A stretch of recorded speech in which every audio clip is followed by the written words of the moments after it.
So that's a huge buy the rumor, sell the news event, as far as I'm concerned, combined with extreme weakness in Bitcoin. I'm not bullish Ethereum. I'm not bullish Bitcoin. I'm not bullish crypto in general. Maybe HEX might maybe be okay because it dipped so hard already.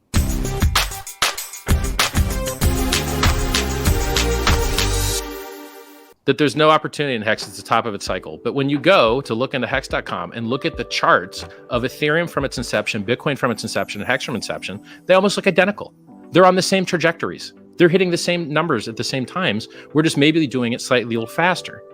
And our price chart hurts a little bit more because everyone's earning yield, which doesn't show up on the price chart. Furthermore, these guys say stupid things like everyone has to lock up their coins to get returns. No, in fact, when the price goes up 1,000,000% and your ROI from staking is only 40% or 60% or 20%, who cares about 20, 40, or 60 when there's $1 million on the table? The vast majority of your gains in HEX are from the US dollar appreciation, not from locking. All HEX is Bitcoin with a proof of work change. Bitcoin inflates to destroy the environment for security, which hurts the price. HEX inflates, not to destroy the environment. We have very, very, very, very minimal environmental impact. And to reward people to hold the price up. It's just Bitcoin with proof of work change. If you call HEX a Ponzi, then Bitcoin's also a Ponzi because they're both systems that are closed systems that just inflate over time. Let's get, well, it is proof of work right now. It's just packing on top of other proof of work that's already sunk cost. So we're making the Ethereum blocks more efficient. Right. So we still do burn the environment a tiny, tiny, tiny little bit, but Pulsechain solves that, and ETH 2.0, if it ever comes out, solves that. So here's the real world. The real world is people want to de-risk out of crypto. And your options to de-risk out of crypto is lose all your anonymity, lose all your privacy, lose all your rights, and suck middleman D, and send your coins to an exchange and hope that they give you something that looks like $1 in return. That's the opposite of why crypto was invented. Crypto was invented to get rid of middlemen. And so in the Ethereum system, when you're in ERC20, you get some really cool advantages. One, you're not getting 51% attacked like a smaller chain coin, like Ethereum Classic, etc.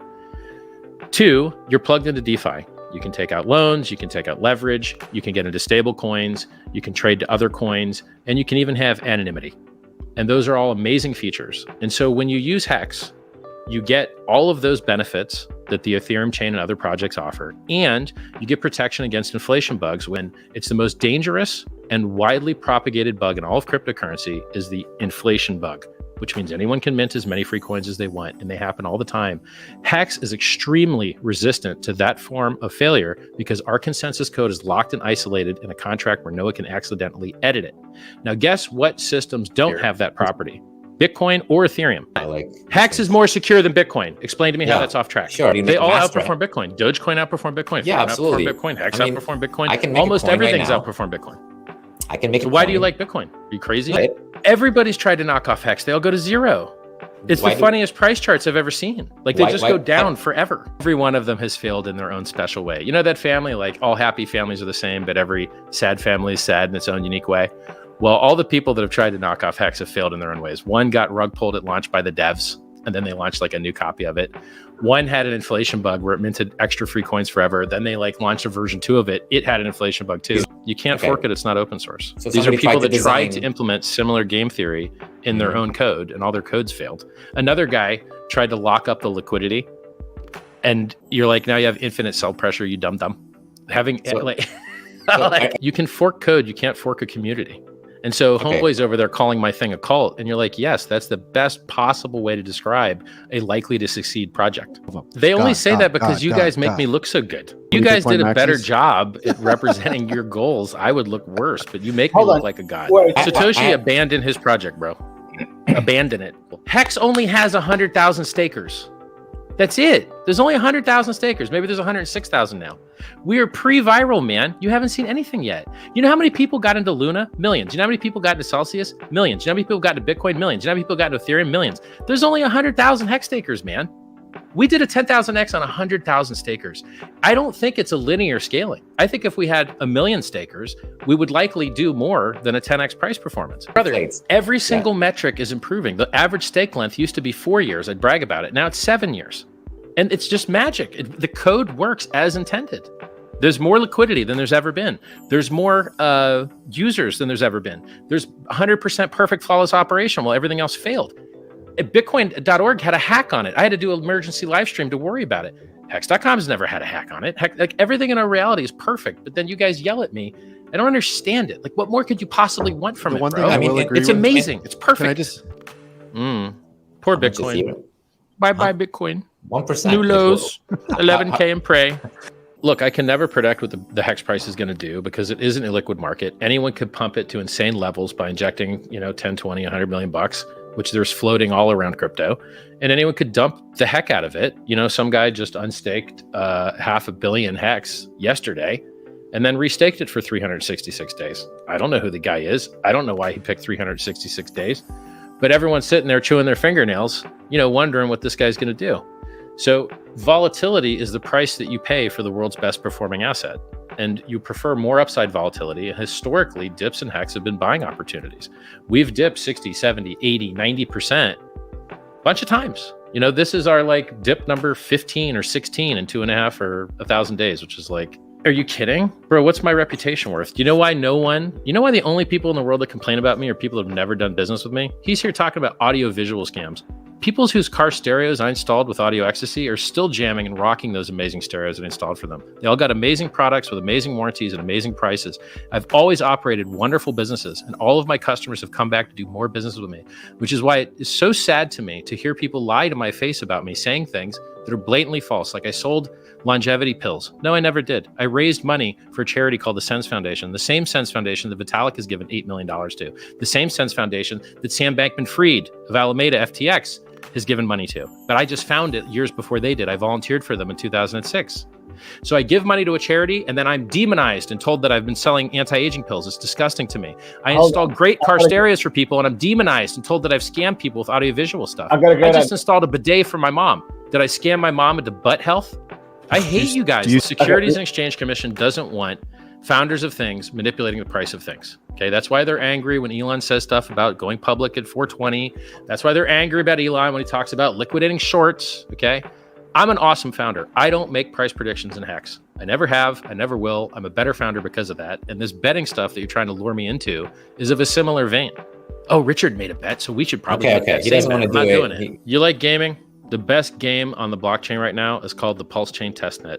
You got a copy of all your coins sitting over there that you can trade back and forth, put them in liquidity, lock them up, do whatever you want with them, trade them for other coins. It's all free, literally free. So you go to pulsechain.com, all your coins are sitting there as long as you had coins on the Ethereum network, say 8 or 9 months ago. Now, why isn't it in mainnet yet? Because my developers are too good.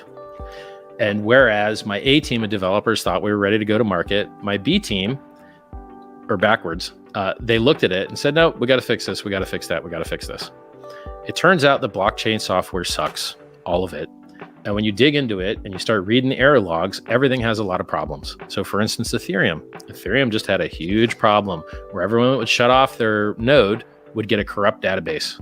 Oopsie. And then you look at things like Polygon and you're like, oh, look, Polygon's got validators they can't get rid of. Oh, that sucks. And then you look at BSC and you're like, there's so many bugs and errors and problems with Ethereum itself and other forks of Ethereum that my devs aren't comfortable with releasing unless they're fixed. And so, it's like we have to just wait until it's done. So the test network's fine now, it's fun now, but we're not going to have the same problems everyone else has because we're putting more diligence into fixing them. It takes them months before they can start being useful because this stuff is very complicated. I mean, the whole Geth team that all of Ethereum operates on has 5 guys, 5 total. So all those other developers in Ethereum are just actually putting extra load on those guys, and they're being crushed with even more extra load because of the Ethereum 2 merge stuff. And so other teams that are trying to implement alternative clients, such as Aragon, are cutting a lot of corners and having to do a lot of things they probably don't want to do to try and rush stuff to get ready for the merge because everyone wants this merge. Now, here's what people don't understand about the merge. You will not get cheaper fees. You will not get extra capacity. You will not get faster blocks. They don't know how long it takes. I don't know how long it takes, but eventually it will be done. I will die on this hill. Pulsechain will launch. I care greatly about it. It's software, man. Everyone's software has always been late. Everybody and across every industry. Mm-hmm. If it were reducing fees, I would care more. If it were giving you free coins, I would care more because those are our 2 claims to fame. What do people want? They want lower fees on the ETH main chain. We're going to help that happen by building out extra supply. They want free coins. We're giving out free coins. People care about free coins and lower fees. All that other stuff, they don't really care about that much. So I care about price more than anything. So when I look at blockchains, if they pause, okay, fine, they paused. Everyone can survive that unless you're getting liquidated off chain, and then you care a lot. But if you're not getting liquidated off chain, you're not getting liquidated on chain, you don't have like timing based on margin, then okay, the network paused, fine. You can survive that. But when you have things that change history, like eclipse attacks, or someone mined a secret blockchain in parallel and then just surprise dumped it on you at once. Like there's all these classifications of attacks against consensus networks, which I feel like, for instance, the inflation bug. I'm not okay with inflation bugs where anyone can mint as many free coins as they want. I'm not okay with history being changed where people thought they got paid, but then they didn't. But like pauses, I am okay with. And so, when I look at the Ethereum merge, if it screws up, I think it's just going to be a pause, and then people with margin positions will get screwed, but I don't have margin positions, so yay for me. And then I think that as far as price goes, it's going to release a lot of extra supply, 10% of the supply stake, that will be able to be sold on market. So that's a huge buy the rumor, sell the news event, as far as I'm concerned, combined with extreme weakness in Bitcoin. I'm not bullish Ethereum. I'm not bullish Bitcoin. I'm not bullish crypto in general. Maybe HEX might be okay because it dipped so hard already. Those miners let gamers play games with their video cards again and stop destroying the environment to propagate you do not need to destroy the environment to operate a consensus network. I wish the world would quit doing proof of work. Bitcoin mining is renewable. 25% is not. I think it's going to change everything. I think it's really going to change everything. I think it's going to lower the Ethereum fees. I think it's going to take a lot of Ethereum users off of Ethereum and put them on Pulse Chain, because really all anyone cares about is the ticker and someplace to trade it that has liquidity. That's all they care about. And so you're going to have the same code someplace else. And, there's this Pulse Hex system that's got an incentive token that rewards people to bridge over their ERC20s to pair them with their PRC20 counterparts. And if you know anything about providing liquidity, your enemy is illiquid. Your enemy is impermanent loss. And so if you have two things that are literally the same code, literally the same ticker, you're less likely to have the price move in crazy amounts versus each other, I think. We'll see. And then you'll have less impermanent loss. And then it could be like the world's best yield farming thing, because you've never had less impermanent loss, because it's not like coin versus dollar or coin versus ETH or coin versus Bitcoin. It's coin versus itself.